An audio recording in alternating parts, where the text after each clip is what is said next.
Vous leur avez fait quoi? Que ce soit pendant la célébration d'un but, d'un combat de boxe ou d'un match de cricket, elle est toujours présente et n'a pas besoin d'approbation pour ôter la tendre vie d'une personne. Entre deux hommes qui, en plein entraînement, se font taper par la foudre à un homme qui veut célébrer un but et se rompt le cou, on va se lancer à la découverte de 8 sportifs morts en direct.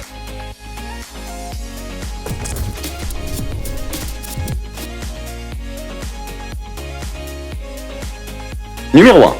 Alex Apolinario. D'origine brésilienne, Alex Apolinario était un jeune footballeur évoluant au sein du club Alverca en 3e division portugaise.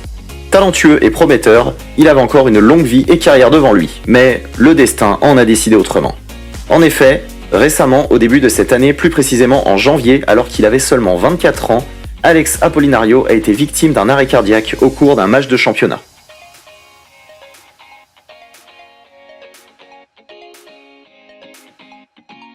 Il a été transporté rapidement à l'hôpital le plus proche pour être pris en charge. Mais malheureusement, après plusieurs heures de soins et tentatives de réanimation sans résultat, Alex Apolinario est décédé. Une année qui commence mal, avec une mauvaise nouvelle. Le monde du football est toujours en deuil, ainsi que ses proches et sa famille, auxquels nous souhaitons nos plus sincères condoléances. Numéro 2. Cheick Tioté. Heureux vainqueur de la Coupe d'Afrique des Nations en 2015 avec la Côte d'Ivoire, Cheick Tioté était un footballeur de 30 ans qui avait passé la plus grande partie de sa carrière en Angleterre avec le club Newcastle avant d'être transféré en Chine au Beijing BG où il passa les derniers jours de sa vie. Il avait fait un malaise cardiaque le 5 juin 2017 lors d'un entraînement avec son club. Le temps qu'il soit transféré d'urgence dans un établissement médical, il était déjà trop tard. Son décès n'a pu qu'être constaté par la suite. Un grand homme dans son pays, ainsi que dans les clubs où il avait pu jouer durant sa carrière, Cheick Tioté était apprécié par tous ses coéquipiers, notamment Didier Drogba, Vincent Kompany et plein d'autres encore. Ils ont tenu à lui rendre hommage comme il se doit. Qu'il repose en paix dans sa dernière demeure. Numéro 3. Patrick Ekong. Joueur du Mans entre 2009 et 2013, Patrick Ekong était un ex-international camerounais de 26 ans qui avait débuté sa carrière professionnelle comme tout autre footballeur en faisant ses preuves dans un petit club pour ensuite rejoindre un club supérieur. En 2016, alors qu'il évoluait au sein du club roumain Dinamo Bucarest, il a dû mettre involontairement fin à sa carrière d'une manière assez brutale et très inattendue. Il est mort à la suite d'une crise cardiaque lors d'un match. D'après les autorités roumaines, ce soir-là, Patrick Ekong aurait pu rester en vie si Elena Duta, l'urgentiste, avait fait ce qui était nécessaire pour le sauver. Une enquête a même été ouverte la même année, suivie d'un procès à l'encontre de cet urgentiste pour inaction injustifiée. 4 ans plus tard, en juin 2020, le tribunal romain a déclaré que l'urgentiste n'avait fait aucune tentative pour réanimer Patrick Ekong. Du coup, elle a été condamnée à 18 mois de prison avec sursis, 60 jours de travaux d'intérêt général, suivi d'une amende de 200 000 € pour négligence. Faisons une petite pause. Selon vous, ce verdict prononcé par le tribunal romain pour rester connecté sur les prochains thèmes. Maintenant que c'est fait, passons tout de suite au prochain. Numéro 4. Pier Mario Morosini.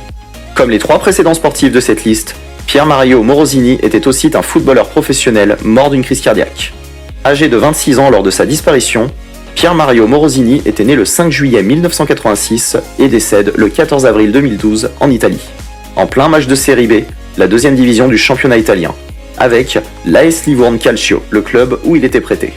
C'était un excellent milieu de terrain, déclarait un de ses coéquipiers pour un journal local. Intentionné, qui a vécu des épreuves aussi dures et compliquées les unes que les autres, mais qui avait toujours réussi à les surmonter. En effet, la vie de Pier Mario Morosini n'avait pas été tranquille. Très jeune, alors qu'il n'avait que 15 ans, il avait perdu sa mère. Puis 2 ans plus tard, à 17 ans, son père décède aussi. Quelques temps plus tard, son frère, qui souffrait d'un handicap grave, avait décidé de mettre fin à sa vie en se suicidant. Mais malgré toutes ces épreuves difficiles qu'il avait endurées, Pier Mario Morosini gardait toujours la tête froide et prenait soin de sa sœur, souffrant aussi d'un handicap grave, avant que le destin en décide autrement en ôtant sa vie pendant un match. Quoi qu'on peut dire sur lui, ce qui est sûr, Pier Mario Morosini était un homme fort et courageux. Numéro 5. Jimmy Doyle. Né dans les années 20 en Californie, à Los Angeles aux États-Unis, Jimmy Doyle, de son vrai nom James Emerson Delaney, n'était pas un footballeur, mais un boxeur. Mort au combat tel un guerrier au front, Jimmy Doyle s'était effondré sur le ring au 8e round lors d'un combat où il défiait Sugar Ray Robinson pour le titre mondial des poids welters. Après la victoire de Ray Robinson par KO technique, Jimmy Doyle a été conduit directement à l'hôpital où il décède quelques heures plus tard, d'un caillou sanguin et d'une commotion cérébrale causée par les blessures du combat. Sugar Ray Robinson s'était senti coupable, bien qu'il n'était pas accusé d'avoir causé involontairement sa mort. Il s'est senti mal parce que, la nuit avant le combat, il avait rêvé qu'il avait tué Doyle sur le ring, et qu'il voulait annuler la confrontation le lendemain matin. Mais la commission avait fait venir un prêtre catholique pour l'en dissuader. Mais ce prêtre avait rassuré Robinson que ses craintes n'étaient pas fondées et que cela ne pourrait se réaliser. Robinson faisait régulièrement un geste onéreux aux parents de Doyle, même s'il était conscient que ce geste ne pouvait pas remplacer leur fils. Numéro 6. Hernan Gaviria et Giovanni Cordoba. Parmi les causes des décès des sportifs morts en direct de cette liste, celui d'Hernan Gaviria et Giovanni Cordoba sont les plus inhabituels. En effet, ces deux joueurs qui évoluaient au Deportivo Cali en Colombie ont perdu la vie tous les deux en même temps le 24 octobre 2002, après avoir reçu un choc électrique suite à un coup de foudre tombé sur le terrain de jeu où ils s'entraînaient avec leurs coéquipiers. Ils étaient tous les deux colombiens et milieu de terrain.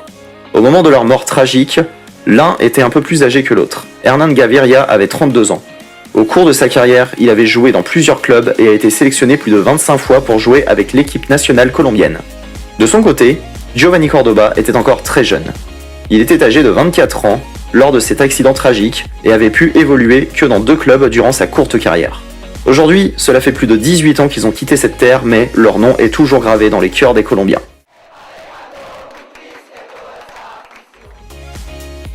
Numéro 7. Peter Biaksangzuala. Les célébrations de but font partie du cœur du football. Un moment de bonheur où toute une équipe, y compris les supporters, sursaute de joie.